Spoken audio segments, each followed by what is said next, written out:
Years ago, I learned a very valuable lesson about the difference between tithes and offerings. So I was serving on a women's ministries council at the time, and there was something we were collecting funds for. And I had created flyers saying, bring your tithes for the X, Y, and Z event. And the time between when I posted those and when I showed up on Sunday, somebody had gone and taken all the flyers down and reworded it to say offering, not tithe, and then reposted. And I was offended at the time. I was so bothered that somebody would dare do this. But upon reflection, I learned the difference between a tithe and an offering. So if we go into scripture and look at the original language for the word tithe, so an example, you'll see this in Malachi 3:10, bring your tithes into the storehouse, your full tithes. The word means 10th part.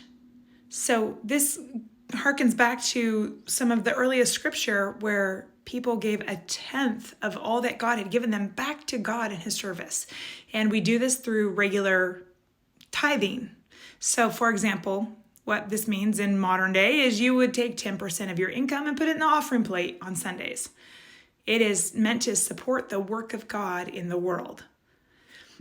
An offering is a little different. So for example, this coming Sunday, my church is collecting an alabaster offering, and we do this twice a year to collect funds specific for facilities related to mission work. It might be for churches, it might be schools, medical facilities, parsonages, things like that. So we collect these special offerings, which are in addition to tithes.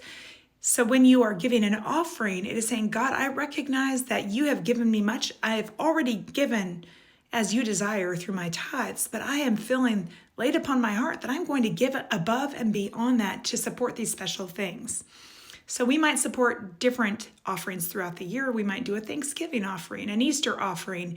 We might give offerings for missionaries that come to visit that supports their specific work, different than the alabaster, which collects for facilities. Things like that.